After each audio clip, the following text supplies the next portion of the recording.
After the Vietnam conflict, helicopters became part of the EMS landscape in the U.S., transporting critically ill and injured from a scene or hospital to a higher level of care. According to Blumen, there were 343 dedicated EMS helicopters operating in the U.S. in 1998. By the end of 2006, there were more than 750 EMS helicopters, according to the FAA. In that same time frame from 1998 to 2006, the number of helicopter accidents doubled over the previous 8-year period, resulting in 93 fatalities and 37 serious injuries. The most common factors found in 74% of the fatal accidents are weather and dark night conditions. The rapid growth of EMS helicopters resulted in more available services for requesting agents and robust competition between helicopter services. This has led to a hazardous practice called helicopter shopping, the practice of calling in sequence several air medical providers until one will accept the mission. This presentation is the product of a direct request from the FAA to the air medical community to address the issues of helicopter shopping by hospital, EMS, and dispatch personnel. A multidisciplinary committee was assembled to develop and produce this presentation with the assistance of a fair education grant. Air medical helicopters are generally requested to transport a patient with serious injuries or illnesses from a scene or from a local hospital to a tertiary care facility. Ordinarily, an 800 number is available to hospitals and EMS agencies to access the helicopter. The Air Medical Programs Communication Center will receive a call from the referring agency requesting the helicopter directly or through a 911 center. Flight for Life Communications, this is Wes. How can I help you? Hi Wes, this is Wendy at Gurney Dispatch. We have a shooting with multiple victims and we need the helicopter. Okay, what is the location of the scene? We do not have a landing zone set up yet, but the incident is near the intersection of 21 and Stern School Road, just east of 94. Okay, is the scene secured? Hold on, let me check with command. Command from Gurney? Go ahead, Gurney. Flight is asking if the scene is secure. Gurney, this is command. Scene is secure. And what frequency are they going to have them contact them on? Green Fire Ground. Calling Wendy. Can you let command know the pilot's doing a weather check and it might take a few minutes? Command from Gurney, flight is doing a weather check. Message received, Gurney. While we're waiting for the weather check, do you have any information about the patient? Yes, the patient's an 18-year-old male who has gunshot wounds to the head and chest. Command from Gurney. Go ahead, Gurney. Command from Gurney, flight has a 20-minute ETA. This is command, Gurney. Message received. Thanks. Yes, command just called. The landing zone will be a quarter mile west of 94, just south of Stern School Road, and a half mile east of Hunt Club Road, half mile north of Route 132. It's going to be in the northeast corner of the Guardian Mills parking lot. Okay, and that's Stern School Road and Hunt Club, correct? This request is a scene request from a 911 center. If it were an inter-hospital request, the communication center would usually have the referring and receiving hospital on file with the landing coordinates and specific landing site information already in a database. Many air medical programs have a red, green, yellow system so that the communicator knows when they get a request that it is possible to respond. If they were under red conditions, it would mean that weather is below minimums where the helicopter is based, and they would not be able to respond to any requests. Green means weather is clear where they are based and able to lift off to respond. Yellow means the weather is questionable and the pilot must be consulted to accept or turn down the request. Weather minimums are based on ceiling height and visibility. Both ceiling height and visibility minimums must be met for the pilot to accept the flight. Even though pilots accept a request, when pilots make a decision regarding weather, they must use all information available based on current and forecast conditions. Pilots must consider the following 4 items for every leg of the flight: 1. Departure, weather at their location. 2. En route, weather encountered between departure location and the requesting facility or scene. 3. Destination, weather they may encounter at the destination facility. And 4. Time, the total time for transport including any delays. If weather is below the program's safe minimums or forecast to be below their minimums during any portion of the flight, the pilot will decline the flight. This doesn't mean another provider cannot accept the request. Just because weather is unacceptable from one location doesn't mean it's the same at another. For example, a request is made to H1, but the pilot declines due to weather occurring at his point of departure. Another aircraft, based at a different location, may be able to complete the transport if weather is acceptable at his point of departure. Of course, the pilot must also consider departure, en route, destination, and time. The same holds true for weather en route. Weather may be isolated, allowing safe flight to and from all but a small geographical area.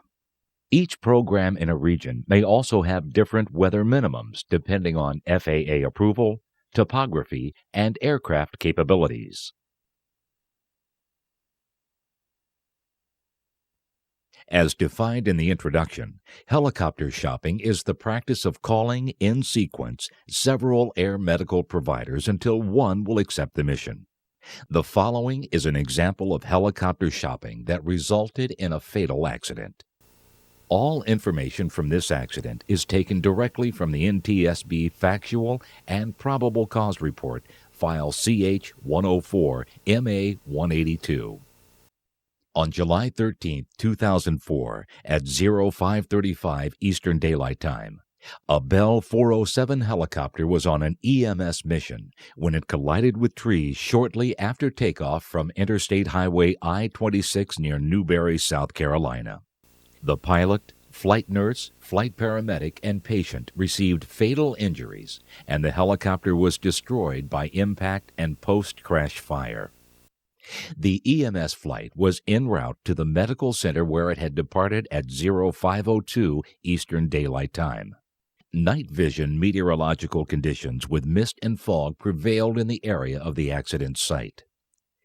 3 other EMS helicopter operators had turned down the mission, including one who had attempted it but had to return because of fog conditions. The following is taken from an investigator's interview with a pilot who attempted the mission and turned around. On 7/13/04, I was the duty pilot at Care Force One EMS helicopter based at Richland Memorial Hospital. At 4:39 a.m., I got a call from Peggy Hansen, our communications specialist, stating that Newberry County EMS 911 dispatch was requesting our services for a scene flight. I accepted the flight based on available information from our company computer-based weather reporting system. At 4:40 a.m., we were put on standby. At 4:42 a.m., we were requested to go to the scene. We lifted for departure at 04:43 a.m. and flew for 2 minutes before I decided to cancel the flight due to halos on some lights in the distance which would signify the formation of fog. I landed back at Richland Hospital at 4:46 a.m. After Care Force One aborted the flight, Newberry 911 pursued as follows. At 04:48, Newberry 911 contacted MTC-1 located in Greenville, South Carolina. The MTC-1 dispatcher turned down the flight without contacting the pilot because they were operating in condition red. At 04:49, Newberry 911 contacted LifeReach 1 located in Columbia, South Carolina, to determine if that operator could accept the mission. The LifeReach 1 pilot initially accepted the mission, but declined it when he learned that Care Force had returned due to fog. At 04:50, Newberry 911 contacted Spartanburg 911 dispatch requesting services. The Newberry 911 dispatcher informed the Spartanburg 911 dispatcher that other operators had declined the mission, stating, Greenville couldn't fly 'cause the fog was too bad. Columbia couldn't fly. The Spartanburg 911 dispatcher responded, "It may be the same. The Newberry 911 dispatcher continued to provide information about the launch request, never completing her statements about the weather turndowns. At 0452, as the Spartanburg dispatcher continued to collect information about the launch request, another Spartanburg dispatcher telephoned the accident crew to see if they were able to fly. The accident pilot accepted the mission at about 0455. Neither Spartanburg 911 dispatcher was aware that Care Force had aborted the mission due to fog, or that LifeReach 1 had turned down the mission, and therefore could not inform the accident pilot of this information.